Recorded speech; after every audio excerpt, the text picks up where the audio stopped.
Hello student, कैसे हैं आप लोग। देखिए, हम आपको कल जो लेक्चर पढ़ाए थे उसमें होमवर्क कोई नहीं बना के भेजा है ना। मतलब एक दो स्टूडेंट नहीं भेजे हैं होमवर्क। प्लीज़ होमवर्क बना के भेजिए, बहुत मेहनत से वीडियो आपको भेज रहे हैं। होमवर्क बना के नहीं भेजिएगा तो हम वीडियो तो भेजेंगे ही, सर का आदेश है और हम बोले हैं आपसे पढ़ाएंगे तो पढ़ाएंगे, लेकिन होमवर्क नहीं बनाइएगा तो उससे हम भी मोटिवेट नहीं हो पाते हैं। तो हम आपको बताए थे कल एंथर के बारे में, मतलब चैप्टर तो नया स्टार्ट किए थे, sexual reproduction in flowering plant. इसमें बताए थे, तो एंथर का डायग्राम बना दिए थे, एंथर के बारे में कम्प्लीटली बताए थे, स्ट्रक्चर बताए थे, उसके बाद एनाटोमी किए थे, लेयर ऑफ एंथर पढ़ाए थे, सबसे लास्ट टॉपिक एंथर में ही पोलन ग्रैंड बनता है, ये देखे थे। और आपको ये बताए थे कि ये देखेंगे कि ये पोलन ग्रैंड कैसे बनता है, क्या प्रोसेस है, तो उसी प्रोसेस को आज जानेंगे मेनली, एक जिसका नाम है माइक्रोस्पोरोजेनेसिस। तो वर्ड में क्या लिखा हुआ है, माइक्रोस्पोरोजेनेसिस। माइक्रोस्पोरोजेनेसिस का मतलब होता है, देखिए ये लैटिन वर्ड है जेनेसिस। जेनेसिस वर्ड जहाँ पे भी लग जाए तो इसका मतलब हो गया किसी न किसी चीज़ों का फॉर्मेशन हो रहा है। तो माइक्रोस्पोरोजेनेसिस मतलब माइक्रोस्पोर का बनना इज कॉल्ड माइक्रोस्पोरोजेनेसिस। तो माइक्रोस्पोरोजेनेसिस, माइक्रोस्पोर क्या है, माइक्रोस्पोर यहाँ पे पोलन ग्रेन है, क्या है, पोलन ग्रेन है। तो ये पोलन ग्रेन बनता कैसे है, इसके बारे में बेसिकली जानना है। तो पोलन ग्रेन इसमें डेफिनेशन थोड़ा सा जान लेते हैं। लिखा हुआ है the formation of haploid microspore, यानी कि पोलन ग्रेन या मेल गेमेटोफाइट्स, है ना। फ्लावर का या प्लांट का मेल गेमेटोफाइट क्या है, यही पोलन ग्रेन ही तो है ना। तो फ्रॉम डिप्लॉइड मेगास्पोर मदर से, ये कंसेप्ट है, इसको ध्यान रखना है। डिफिनेशन बहुत क्लियर है, मेगा स्पोर मदर सेल से, है ना, माइक्रोस्पोर का बनना, that process is called microsporogenesis. यहाँ मेगा स्पोर मदर सेल, है ना। मदर सेल मतलब होता है कि नई चीज़ों का जन्म देना। इसी तरह से मेगा स्पोर मदर सेल है, तो ये मेगा स्पोर मदर सेल है, तो ये माइक्रोस्पोर को जन्म देगा। समझ गए। तो आपको सॉरी, माइक्रोस्पोर मदर सेल, यहाँ पे स्पेलिंग मिस्टेक हो गया है थोड़ा सा, माइक्रोस्पोर मदर सेल, एमएमसी का मतलब होता है माइक्रोस्पोर मदर सेल। तो माइक्रोस्पोर मदर सेल है, मतलब माइक्रोस्पोर बनाएगा। समझे कि नहीं समझे। तो डिफिनेशन फिर से देखिए, the formation of haploid microspore या पोलन ग्रेन या male gametophyte from diploid microspore mother cell is called microsporogenesis, है ना, इज कॉल्ड माइक्रोस्पोरोजेनेसिस। तो अब ध्यान देने वाली बात है कि ये माइक्रोस्पोर यानी क्या होता है, ये माइक्रोस्पोर मदर सेल क्या होता है, ये होता कहाँ, रहता कहाँ पे है ना, ये रहता कहाँ पे है। तो माइक्रोस्पोर मदर सेल एक स्पोरोजेनियस टिश्यू के बारे में आपको बताए थे। अब बताइए, ऐसे ऐसे अगर चार को ऐसे ऐसे बनाए थे, ऐसे ऐसे करके ऐसे बनाए थे इसमें ना, जैसे चार को था इसमें ऐसे बताए थे, चार माइक्रोस्पोरेंजियम होता है। इस चार माइक्रोस्पोरेंजियम या पोलन सेक के अंदर होता है बहुत सारा स्पोरोजेनियस टिश्यू। नहीं किसी को पता है तो एनसीईआरटी में जो एक डायग्राम बनाया है, जब एंथर का एनाटोमी किया है तो वहाँ निकाल के देख लीजिएगा, यहाँ पे लिखा हुआ है स्पोरोजेनस टिश्यू। यही स्पोरोजेनस टिश्यू के अंदर में बनता है जब एंथर मैच्योर होता है, और है ना। सिंपल सी बात है, जब किसी का मतलब कोई बच्चा जब एडल्ट स्टेज में पड़ेगा तभी उसमें गैमेट का फॉर्मेशन होगा। इसी तरह से फ्लावर का एक स्टेज आएगा पोलन ग्रेन बनाने का, तभी वो बनाएगा। तो वही बोला गया, एनसीईआरटी में दिखाया गया है कि जब एंथर मैच्योर होता है तब उस मैच्योर होने के दौरान ये स्पोरोजेनियस टिश्यू का फॉर्मेशन होता है। स्पोरोजेनियस टिश्यू में बहुत सारा स्पोरोजेनियस सेल होता है। स्पोरोजेनियस सेल फिर काफ़ी सारा डिवीजन चलता है सेल का, माइटोसिस, म्यूसिस, और फिर से वही वाला प्रोसेस आ गया, माइटोसिस, म्यूसिस। बताए थे म्यूसिस भी एक सेल डिवीजन का प्रोसेस है और माइटोसिस भी एक सेल डिवीजन का प्रोसेस है। म्यूसिस प्रोसेस में क्या होता है, जब एक सेल डिवाइड करता है तो चार डिफरेंट सेल, है ना, प्रोड्यूस करता है और क्रोमोसोम नंबर हाफ हो जाती है। जबकि माइटोसिस में तो डिफरेंट टाइप के सेल प्रोड्यूस तो होते हैं, है ना, लेकिन क्रोमोसोम नंबर सेम रहते हैं। इसी तरह से इसमें हाफ हो जाते हैं। तो अब जो स्पोरोजेनियस टिश्यू के अंदर होता है स्पोरोजेनियस सेल, और वो जो म्यूसिस करेगा तो बनेगा माइक्रोस्पोर, है ना, टेट्राड या पोलन ग्रेन। अब जो पोलन ग्रेन बनेगा वो कैसा होगा, हैप्लॉइड, क्योंकि यहाँ पे प्रोसेस कैसा चला है, म्यूसिस। तो जहाँ पे प्रोसेस म्यूसिस होगा वहाँ पे सेल ऑलवेज हैप्लॉइड बनेगा, समझ गए। तो डिप्लॉइड सेल से डिप्लॉइड, है ना, डिप्लॉइड माइक्रोस्पोर जो है बना है, sorry, diploid microspore mother cell से हैप्लॉइड माइक्रोस्पोर बना, इज कॉल्ड माइक्रोस्पोरोजेनेसिस। तो ये कंसेप्ट आपको ध्यान में रखना है। तो ये डिफिनीशन बहुत बार पूछा गया है नीट के एग्जाम में भी, और बोर्ड में तो 2 नंबर में कितना बार पूछा गया है, difference between microsporogenesis and megasporogenesis. तो ये इसलिए इसमें कंफ्यूजन नहीं होना है, बहुत सिंपल सा डिफिनेशन है। अब हम आगे आपको बताते हैं पोलन ग्रेन के स्ट्रक्चर के बारे में। तो देखिए स्ट्रक्चर ऑफ पोलन ग्रेन, अभी तो हमने देख लिए कि किस प्रोसेस के द्वारा, माइक्रोस्पोरोजेनेसिस प्रोसेस के द्वारा पोलन ग्रेन बनता है। अब जब पोलन ग्रेन बन गया तो हमको देखना है माइक्रोस्कोप से वो पोलन ग्रेन दिखता कैसे है, उसका क्या क्या खासियत है ना। स्ट्रक्चर तो जानना पड़ेगा, जैसे स्पर्म हम लोग जानते हैं, स्पर्म का स्ट्रक्चर के बारे में उसका पूरा डायग्राम बना पढ़ेंगे। इसी तरह से एक पोलन ग्रेन है, इसका भी पूरा डायग्राम बना के देखते हैं कि माइक्रोस्कोप से ये सब जूम किया गया, उसके अंदर क्या सब होता है, तो जो कि सूक्ष्म आंखों से नहीं दिखता है ये सब। यही है, मान के चलो क्या, पोलन ग्रेन। ये पोलन ग्रेन देखो किस टाइप से दिखता है, एकदम आउटर लेयर जो देखो एकदम जिगजैग लाइक, नुकीला लाइक स्ट्रक्चर सब है। इस लेयर को बोला जाता है एक्जाइन। क्या बोला जाता है, एक्जाइन, जो हम लिखे हैं यहाँ पे। उसके बाद इनर वाला लेयर जो होता है बहुत स्मूथ होता है ना, सॉफ्ट होता है, उसको बोला जाता है इंटाइन, है ना। उसके बाद इस इनसाइड जब देखा जाए पोलन ग्रेन, तो इसमें 2 टाइप्स के सेल है, एक है लार्जर टाइप का सेल, एक है स्मॉलर टाइप का सेल। ये लार्जर टाइप का सेल को क्या बोला जाता है, तो वेजिटेटिव सेल बोला जाता है। एक जो स्मॉलर टाइप का सेल होता है उसको क्या कहते हैं हम लोग, जेनरेटिव सेल कहते हैं। तो अब ध्यान दीजिए कि एक पोलन ग्रेन के अंदर 2 डिफरेंट टाइप का सेल देखने को मिलता है, कितना अजीब है ना। तो ये एक है वेजिटेटिव सेल, एक है जनरेटिव सेल, है ना। तो उसके बाद देखिए यहाँ पे एक है ना पोलन पोर है या जर्म पोर है। ये पोर के द्वारा ही ये दोनों सेल बाहर निकलते हैं, ये सेल भी और ये सेल। जब इम्ब्रायोसेक के साथ फर्टिलाइज करेगा ना, तो यही पोर के द्वारा ये सेल बाहर निकलेंगे और उस इम्ब्रायोसेक के साथ फर्टिलाइज करेंगे। अब देखिए ये दिखाए हैं बीच में डेंस साइटोप्लाज्म होते हैं। साइटोप्लाज्म क्या होते हैं, सेल की लिविंग पार्ट है, तो ये डेंस साइटो लिक्विड पार्ट होता है, तो ये सब साइटोप्लाज्म होते हैं काफी ज्यादा अमाउंट में।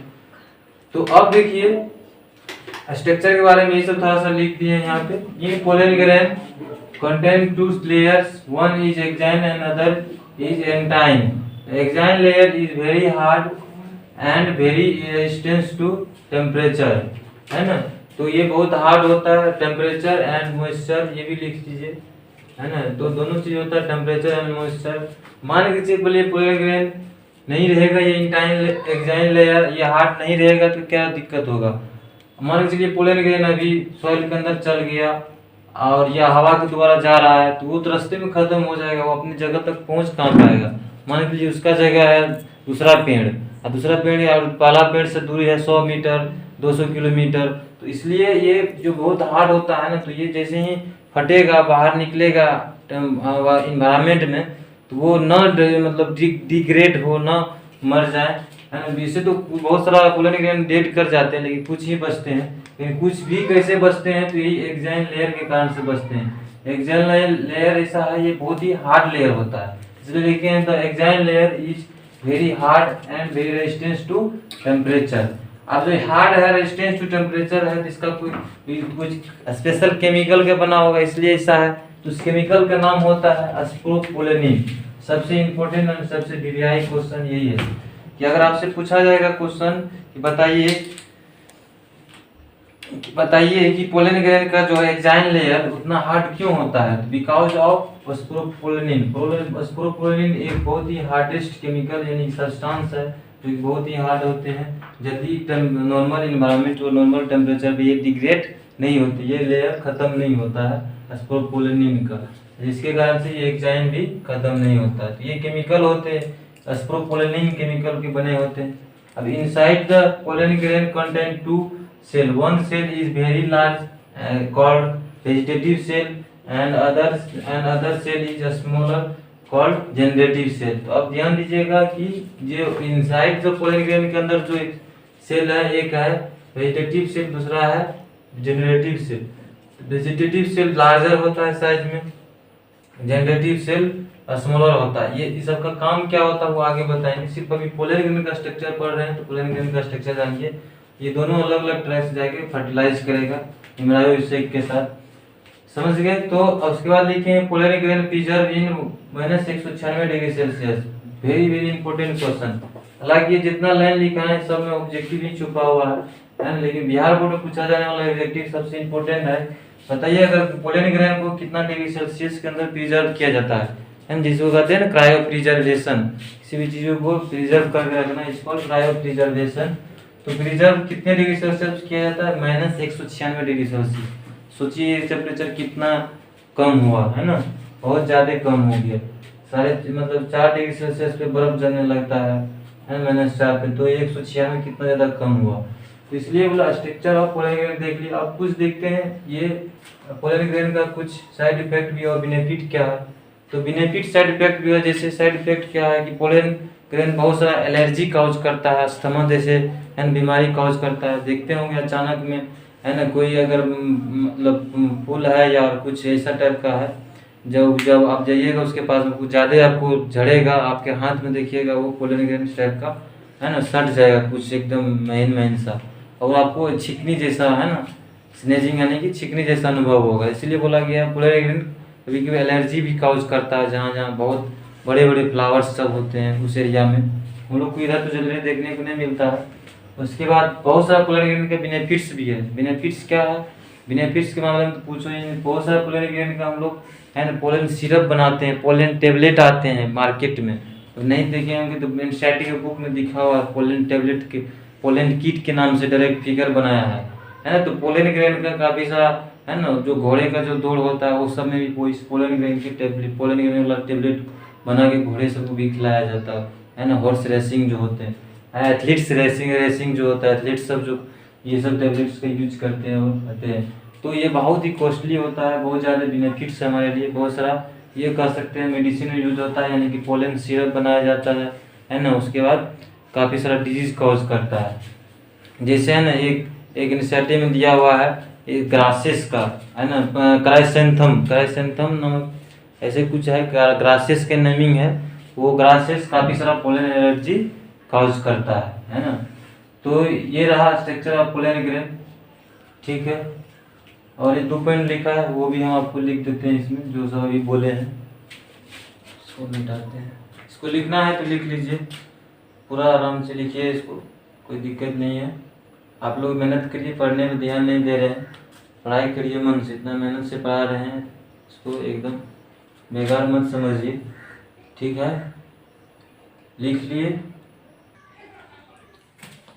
तो देखिए हमने एक पॉइंट और लिखा है, बोले हैं कि 2 cell stage in pollen grain showing in only 60% family of angiosperm, 40% family show pollen grain showing in single cell stage.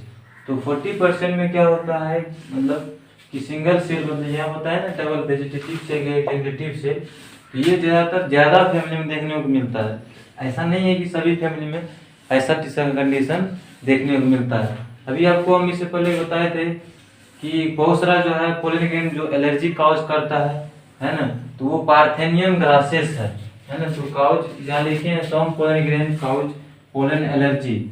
तो आप यहाँ नोट करके लिखिए कि पोलन एलर्जी कौन काउज करता है, तो पार्थेनियम ग्रासेस है ना, नोट करके लिख लीजिए, parthenium grasses cause pollen allergy. Pollen allergy like asthma है ना। तो सब बहुत सारा पोलन ग्रेन का यूज क्या होता है, टैबलेट्स बनाने में भी यूज किए जाते हैं। तो structure of pollen grain, characteristic of pollen grain के बारे में हमने देख लिए। स्ट्रक्चर में मैंने क्या था, exine, intine, vegetative cell, generative cell है ना, जर्म पोर था यहाँ पे, या पोलन पोर भी कह सकते हैं इसको। तो वेजिटेटिव सेल जहाँ लार्ज था, जनरेटिव सेल वेरी स्मॉल था। 2 सेल कंडीशन ज़्यादातर 60% फैमिली में देखने को मिलता है। पोलन ग्रेन को अगर हमको प्रिजर्व करके रखना होगा तो कितने डिग्री सेल्सियस में रखेंगे, -196 डिग्री सेल्सियस। ठीक है, तो आज तक इसको रहने देते हैं, कल आपको पढ़ाएंगे फीमेल गेमेटोफाइट। उससे पहले आपको हम कुछ होमवर्क देते हैं, है ना, तो इसको करके दिखाना है। होमवर्क इस तरह है,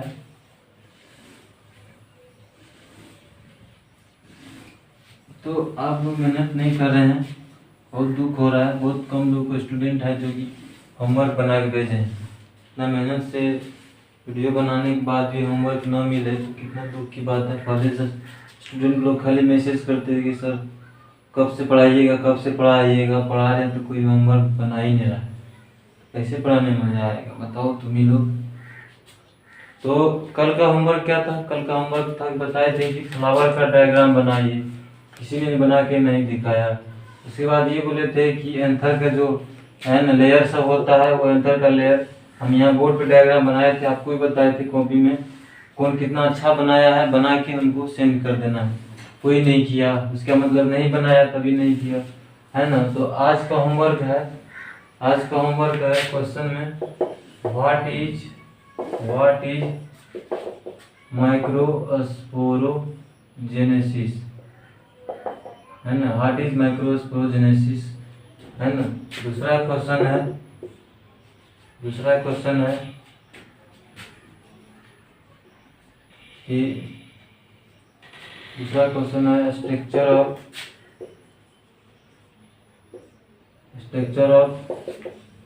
पोलन ग्रेन का स्ट्रक्चर बनाना, है ना। तो ये बहुत सारा सिंपल है क्वेश्चन है। सबसे इम्पोर्टेंट बात है व्हाट इज माइक्रोस्पोरोजेनेसिस। इस डिफिनेशन को भी हमने बताया, इस डिफिनेशन को आप लोग को बना के यानी कि याद जब हो जाएगा तो हमको बना के लिख के स्पेशल कॉपी में सेंड करिएगा।